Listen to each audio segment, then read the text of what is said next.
मैं ए.के. प्रभाकर। आज से हम लोग जेई और एनडीए के पर्पस से प्रॉब्लम्स का डिस्कशन करेंगे।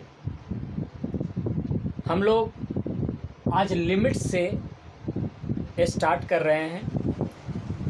लिमिट्स का ये फर्स्ट लेक्चर है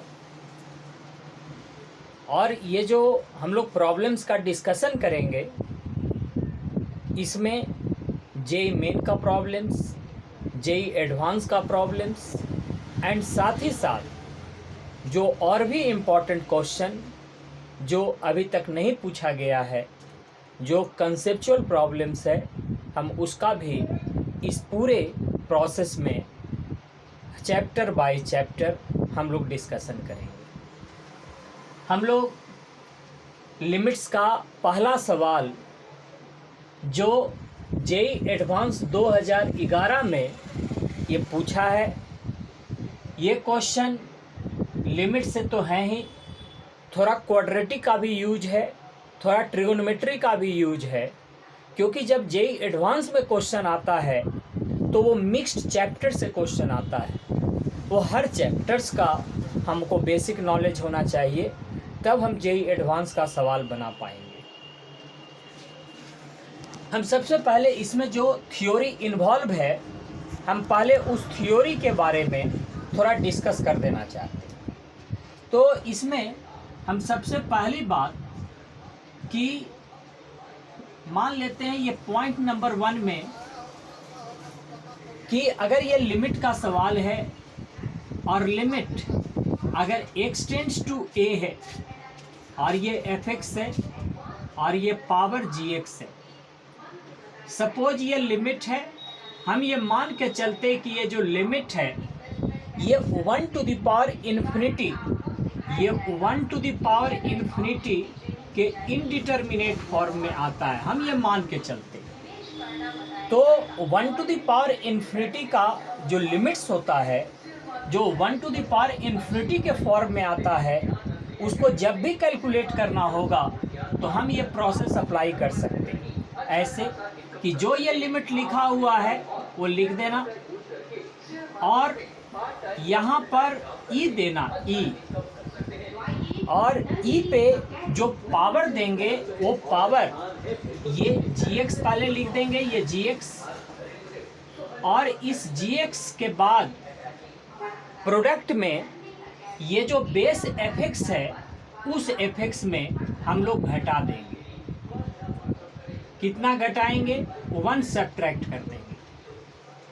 तो जब कभी भी कोई limit 1 to the power infinity के फॉर्म में रहेगा, suppose limit x tends to a fx to the power gx ये 1 टू द पावर इन्फिनिटी के फॉर्म में है, ऐसा हम मान के चलते, तो वैसी स्थिति में ये लिमिट को लिमिट लिख देंगे, यहाँ पर e लिखेंगे और e के पावर में ऐसे लिखेंगे कि ये जो fx to the power gx है, जो पावर gx है उसको लिख देंगे और इस बेस में 1 सब्ट्रैक्ट कर देंगे और इस लिमिट का जो वैल्यू होगा इस रिक्वायर्ड लिमिट का वैल्यू होगा। पहली बात। दूसरी बात कि सपोज मान लो कि a एक नंबर है, रियल नंबर है और इसका रेसिप्रोकल 1/a है, 1/a है, हम इसका दोनों का सम करना चाहते। ये सम ग्रेटर इक्वल्स टू 2 होगा कब? when a is greater than 0। मतलब कि ये जो नंबर है ये a और इसके रेसिप्रोकल का सम अगर वो 0 से बड़ा है, ये a जो रियल नंबर है और उसके रेसिप्रोकल का सम ग्रेटर इक्वल्स टू 2 होगा जब ये a रियल नंबर 0 से क्या होगा? बड़ा। हम थोड़ा जानकारी के लिए बता दें, जो फिलहाल इस क्वेश्चन में तो यूज नहीं होगा, लेकिन बता दें कि अगर ये a है और इसका रेसिप्रोकल 1/a है और उसका जब सम करेंगे तो ये लेस इक्वल -2 होता है, लेस इक्वल -2 होगा ये कब, जब when a is less than 0। इसका मतलब ये देख लेना है कि कोई भी नंबर और उसके रेसिप्रोकल का सम क्या होगा, तो या तो वो 2 से बड़ा होता है या तो वो -2 से छोटा होता है। डिपेंड्स ऑन कि ये जो a है वह a का वैल्यू 0 से बड़ा है कि 0 से छोटा है। अगर a का वैल्यू अगर 0 से बड़ा रहेगा तो a + 1/a का वैल्यू हमेशा ग्रेटर इक्वल्स टू 2 होगा, और अगर ये a का वैल्यू लेस देन 0 रहेगा तो a + 1/a का वैल्यू लेस इक्वल -2।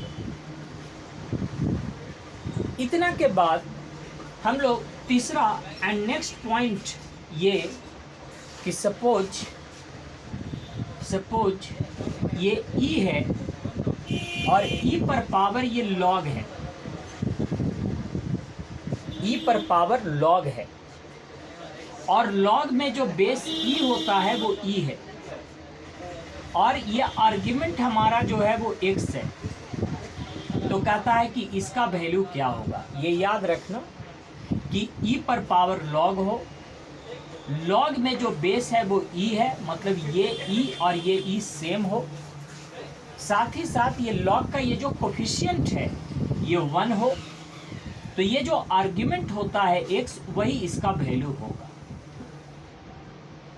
उसके बाद नेक्स्ट पॉइंट में ये बात का ख्याल रखना है कि log ये a and to the base e को, log a to the base e को ln a कहा जाता है। जब कभी भी ln a लिखा रहेगा इसका मतलब, जब कभी भी ln a लिखा रहेगा इसका मतलब, ln a लिखा रहेगा इसका मतलब कि log के आर्ग्यूमेंट में ये जो a है वो आर्ग्यूमेंट में दे देना, और ln का मतलब होता है log में बेस e।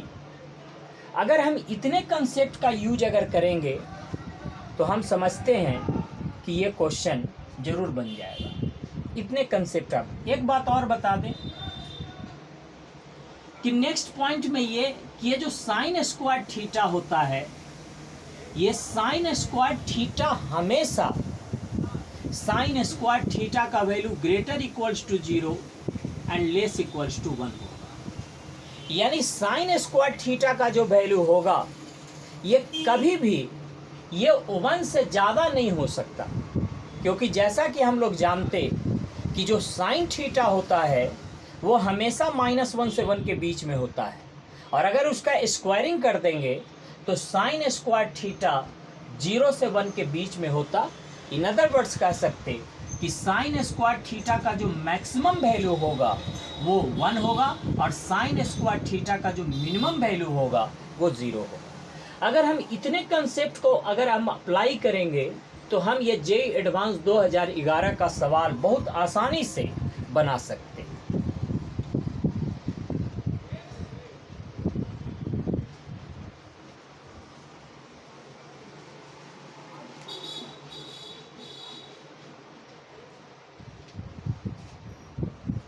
देखो, इसके सॉल्यूशन में हम सबसे पहले इसका जब सॉल्यूशन करेंगे तो हमारा दिया हुआ है गिवन,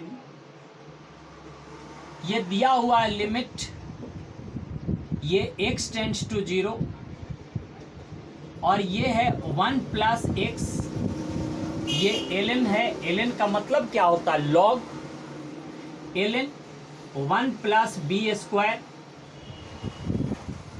और ये जो पावर है 1/x है, और ये दिया हुआ है 2b, ये है 2b, ये साइन स्क्वायर थीटा है, ये 2b साइन स्क्वायर थीटा है। कैसे बनाएंगे इस सवाल को? सबसे पहले ये देख लेंगे कि ये जो लिमिट है, ये लिमिट ये किस इनडिटर्मिनेट फॉर्म में है, इनडिटर्मिनेट फॉर्म में है या नहीं है। तो इसके लिए हम लोग क्या करते, ये जो x जो टेंड करता है, यहाँ x कितना टेंड करता है 0, उसको हम x के जगह पे रख देते हैं, और x के जगह पे अगर हम 0 रखेंगे तो ये 0 इंटू समथिंग ये 0 हो जाएगा, यानी ये बेस 1 के बराबर हो जाएगा।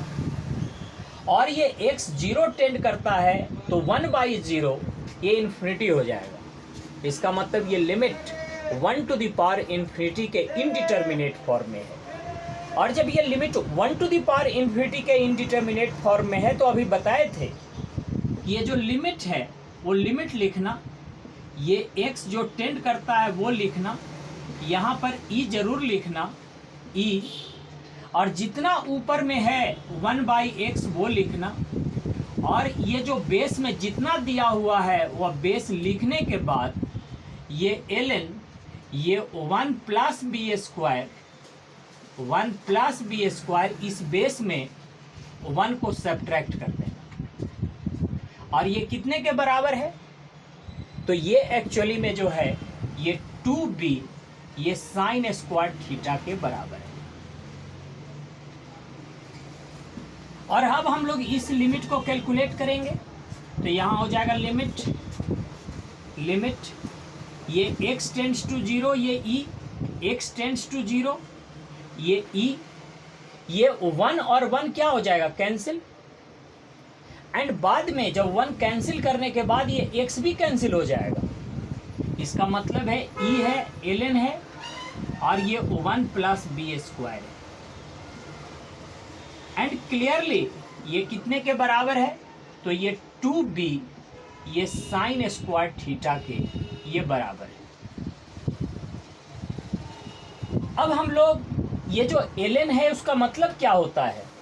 ये ln का मतलब होता है ऐसे, ये अब यहाँ पर चूंकि एक बात याद रखना कि इस ये जो एरो है, इस एरो के पहले जो ये वेरिएबल है उसको वेरिएबल ऑफ लिमिट कहते।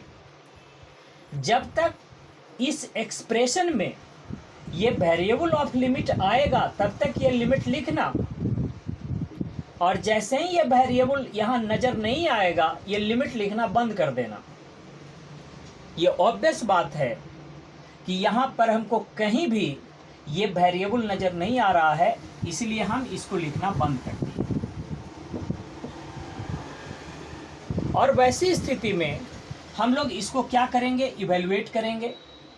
तो हम बता दें कि e पर पावर ln है, ln का मतलब log, और log में बेस e, तो जो ये आर्ग्यूमेंट होता है ना वही इसका वैल्यू होता है।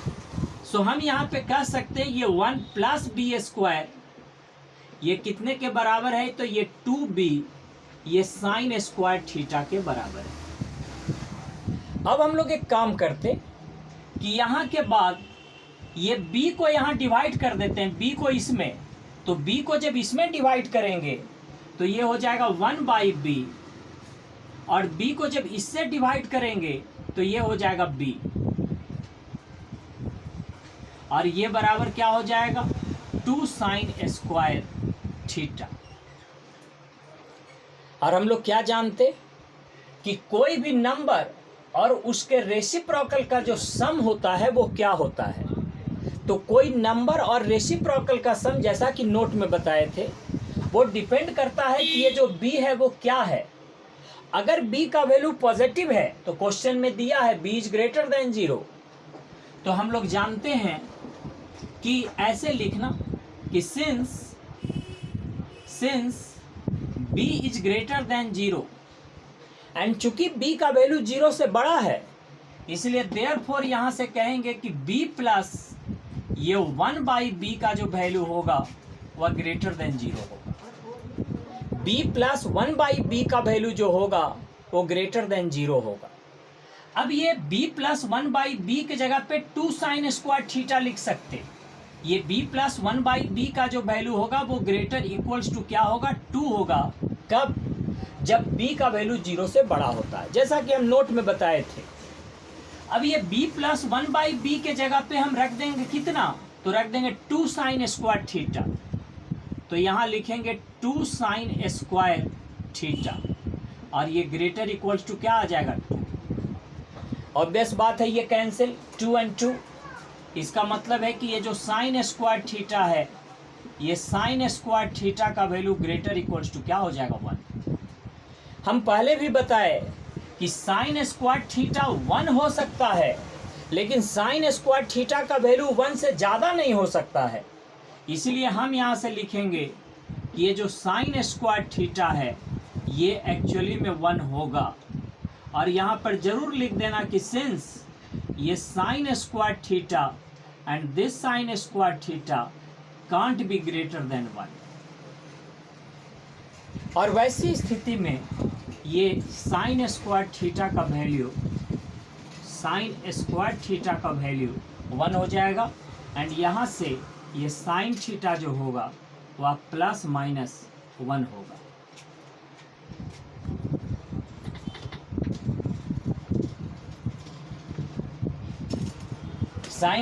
साइन थीटा जो होगा वो प्लस माइनस 1 होगा। और यहाँ से हम कह सकते कि जब साइन थीटा 1 होता है तब थीटा का वैल्यू π/2 होता है, और जब साइन थीटा -1 होगा तब थीटा का वैल्यू -π/2 होगा। तो हम लोग इस तरह से ये जेईई एडवांस 2011 का सवाल विथ कंप्लीट एक्सप्लेनेशन आपको हम एक्सप्लेन किए, और इसका जो आंसर आएगा वो ऑप्शन डी करेक्ट होगा। तो हम लोग इस तरह से क्या सीखे कि यहाँ पर कंसेप्ट लिमिट का लग रहा है। जब हम कंसेप्ट लिमिट का लगा दिए तो यहाँ कंसेप्ट हमको लॉगरिथम्स का लग रहा है। जब लॉगरिथम्स का कंसेप्ट लगा दिए तो यहाँ पर क्वाड्रेटिक का कंसेप्ट जो लगा दिए। क्वाड्रेटिक का कंसेप्ट मतलब रियल नंबर का हम प्रॉपर्टीज लगा दिए कि जब कोई नंबर और उसके रेसिप्रोकल का सम जब वो नंबर 0 से बड़ा हो तो वो ग्रेटर इक्वल्स टू 2 होता है। एंड उसके बाद यहाँ से ट्रिगोनोमेट्री का कंसेप्ट लग गया कि साइन स्क्वायर थीटा का वैल्यू 1 से बड़ा कभी नहीं हो सकता। 1 हो सकता, 1 से छोटा होगा लेकिन 1 से बड़ा नहीं हो सकता। इसलिए this sine square theta can't be greater than 1 and sine square theta equal to 1। And therefore ये साइन थीटा प्लस माइनस 1 होगा, और साइन थीटा 1 होगा जब थीटा 90 डिग्री होगा, और साइन थीटा -1 होगा जब थीटा -90 होगा। क्यों? इसलिए कि हमको थीटा का रेंज लेना है -π से π के बीच। जब थीटा -π से π के बीच लेना है, इसका मतलब जो पॉसिबल थीटा का वैल्यू है वो -π/2 एंड π/2 है। इसलिए इसका जो करेक्ट आंसर है वो ऑप्शन डी करेक्ट। तो इसी तरीके से 3-4 चैप्टर्स का कंसेप्ट मिला के जेईई एडवांस का सवाल बनता है। हम उम्मीद करते हैं ये आपको समझ में ज़रूर आया होगा। कोई भी दिक्कत हो कमेंट्स में ज़रूर करना है, हम उसको आगे के वीडियो में इसको क्लियर करने का प्रयास करेंगे। आगे हमारा लेक्चर नंबर 2 आएगा इसी लिमिट्स का, जिसमें हम डिफरेंट IIT का जो जेईई का NDA का जो सवाल सब होगा, इसके साथ ही साथ जो बिना पूछा हुआ सवाल भी कंसेप्चुअल होगा, वो सब हम लोग डिस्कस करेंगे 1 बाय 1। पूरे नोट का पॉइंट एंड पूरे ये प्रॉब्लम्स का सॉल्यूशन आप बढ़िया से देखो। Thank you very much.